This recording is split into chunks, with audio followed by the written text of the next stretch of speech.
এবং আমাদের যেই প্রতিষ্ঠানগুলোর কথা আপনারা বললেন, এই প্রতিষ্ঠানগুলা দ্রুততার সাথে গতিশীল করা দরকার, আধুনিকীকরণ করা দরকার।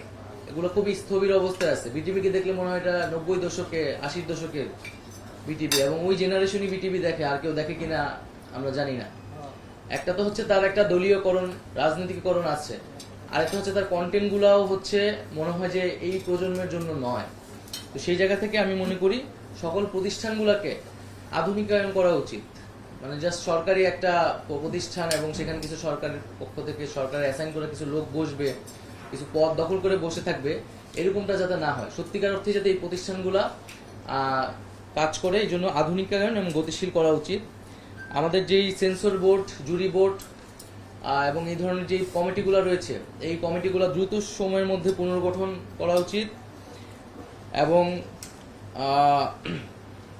সার্বিকভাবে আমি বলবো যে আমাদের যে ফিল্ম, আমাদের চলচ্চিত্র নিয়ে আমাদের অনেক বেশি কাজ করতে হবে। আমাদের তরুণ প্রজন্মের কিন্তু অনেক আকাঙ্ক্ষা চলচ্চিত্রের জায়গা থেকে, এবং সেই আকাঙ্ক্ষা কিন্তু বাংলাদেশে পূরণ হচ্ছে না। কিন্তু অনেক আগ্রহী ছেলেপেলে আছে যারা কাজ করতে চায়। তো সেই আকাঙ্ক্ষা অনুযায়ী আমাদের হচ্ছে চলচ্চিত্র নিয়ে কাজ করতে হবে।